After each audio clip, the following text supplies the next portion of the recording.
Hello. Today we are going to solve systems by graphing.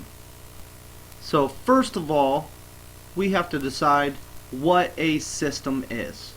So what is a system? Well, a system in algebra is when we have two or more equations in a single problem. Now these two or more equations have multiple variables also. So with multiple variables.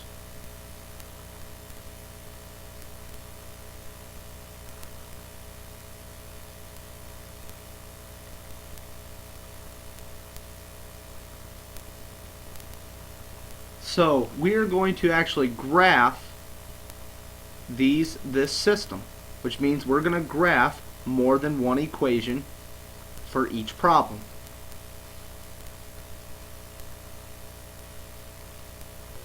So the steps to solve these systems by graphing.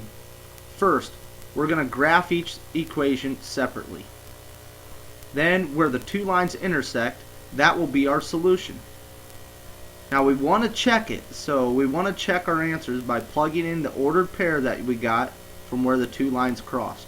It does not take long to check your answers. Now there's three types of solutions that we could get, okay, when we're solving systems. The first example is when two lines cross at one point, there is exactly one solution. So for instance, these two lines, we have this green line and a blue line. If you see, they cross right here at this point. That point is 1, 2. So that would be our solution for this system. It's where those two lines cross. Now when these two lines, since they only cross at one point and they have one solution, we call this consistent and independent.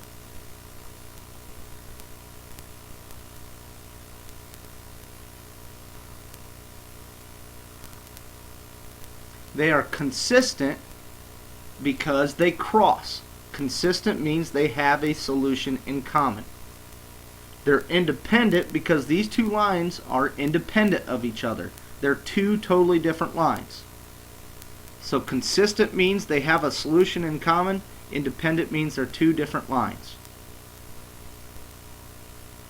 The next type of solution that we could get says when two lines are graphed and they're right on top of each other, there is infinitely many solutions.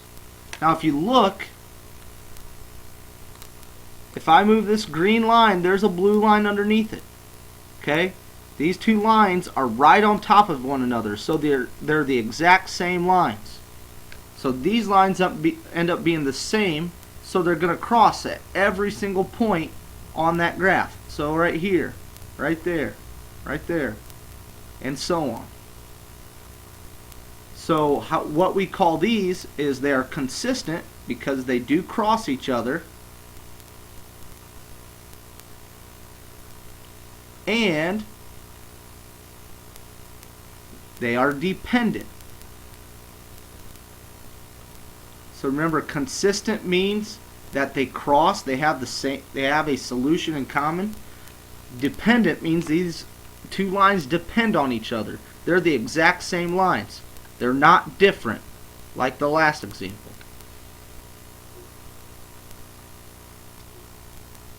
The next type of solution that we could get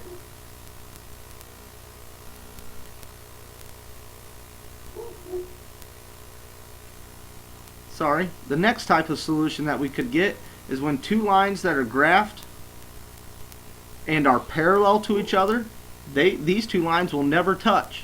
So they don't have any solutions in common. So it would be no solution. So just think, these lines will never cross. So they aren't consistent because they don't have a solution in common. So they will be inconsistent.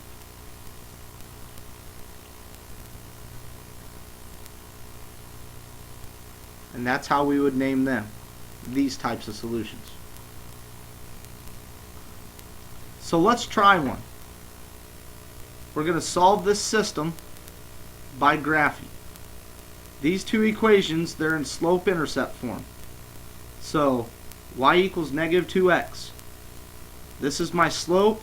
I don't have a y-intercept here, so that means my y-intercept would be 0. Okay? So I'm going to use green for this first one. So I'm going to go to 0 on my y-axis, plot that point. My slope is negative 2, which means negative 2 over 1. So that means I'm going to rise negative. So I'm going to go down 2. I'm going to run 1. That's positive. So I'm going to go down 2 to the right 1. Remember, negative slope means your line is going to go downwards from left to right. So I can go down 2 to the right 1. Now make sure you plot quite a few points. Okay, so instead of going down 2 to the right 1, I could go up 2 to the left 1. Okay.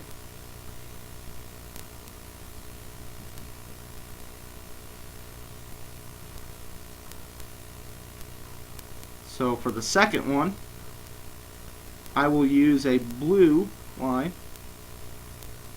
Plot my y-intercept at negative 4. My slope is 2. My slope is positive, so it's going to go upwards from left to right. So I'm going to go up 2 to the right 1. Up 2 to the right 1. You could also go down 2 to the left 1.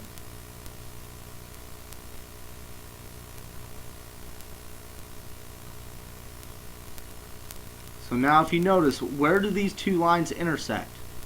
They cross at this point right here. 1, negative 2. Remember, we always write our x first. So in the next slide, we are going to check our answer. We want to make sure 1, negative 2 makes each equation true. So I'm just going to plug these in for x and y. So y equals negative 2. Negative 2 times x, which is 1. So negative 2 equals negative 2. Yes, this one works. Now I'll plug it into the next one. Plug negative 2 in for y. Plug 1 in for x. What you want to do is you want to make sure the left side of the equal sign equals the right side. So 2 minus 1 is 2 minus 4. So negative 2 equals negative 2. Yes, that works. So 1, negative 2 is a valid solution for that system. Let's try another one.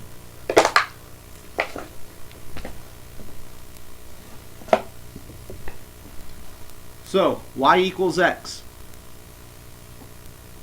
I'm going to use green for this. I don't have a y-intercept, so that means it's 0. So 0. My slope, well, what number is in front of the x? That is a 1. So it means 1 over 1. My slope is positive, so I'll rise 1 and run 1 to the right. Remember, positive slope goes upwards from left to right. I could also go down 1 to the left 1. I'll draw my line, connecting those points.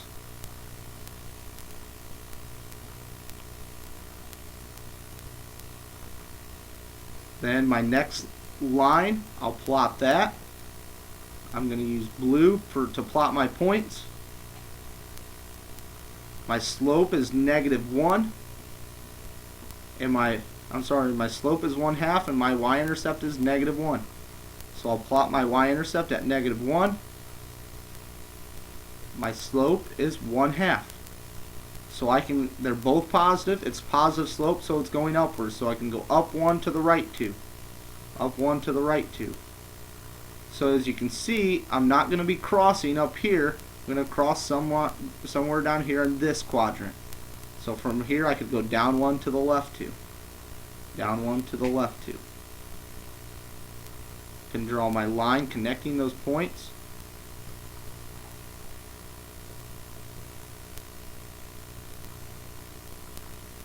So now where do these two lines intersect? They cross at this point here.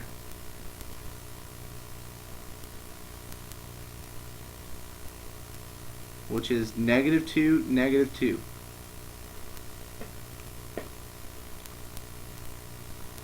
In the next slide, let's check our answer. So plug -2, -2 in. So we're going to plug those in for x and y. We're going to see if it makes those equations true. So the first one should be pretty simple. -2 does equal -2. Yes, that checks out. The next one, -2 equals 1/2 times -2 minus 1. So what's half of -2? Well, think, what's half of 2? It's 1, but it's going to be negative. Then -1 minus -1 is -2. So this one also works out. So yes, -2, -2 is a valid solution for our system. Okay, we have one more. I'm sorry, we'll have two more. Here, these are in standard form. So I'm going to find my x and y intercepts. So to find my x-intercept, I plug 0 in for y. So 4x equals 8. X will equal 2. Then for this one, I plug 0 in for x.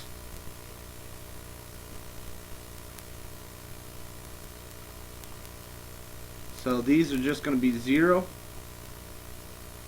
So y equals 8. So I can plot those. Or you can change them over to slope-intercept form, whichever one that you would like. So y equals 8. So I know I don't have enough points here, but I'm going to estimate where it would be. X equals 2. Draw my line to connect those.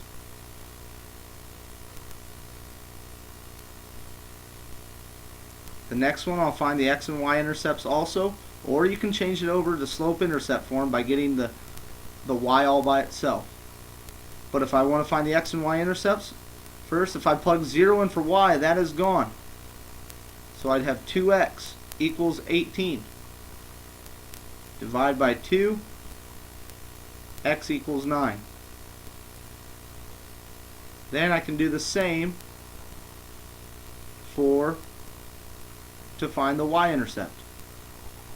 Plug 0 in for x, that's gone. So -3y equals 18.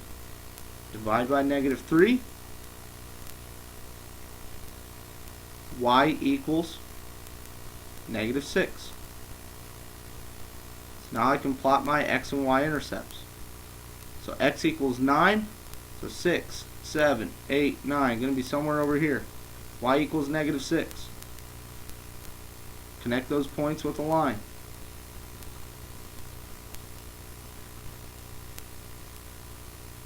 Now I should have extended the other line farther, but we can kind of see that it's crossing at that point right here, which is 3, -4. In the next slide, you can plug that in to check to make sure it works, and I believe it will. Let's skip to the last slide. We can graph those. So 3x plus 2, I'll graph that equation. So +2 is my y-intercept. My slope is 3 over 1. So I'll go up 3 to the right 1. We could do that again, or down 3 to the left 1.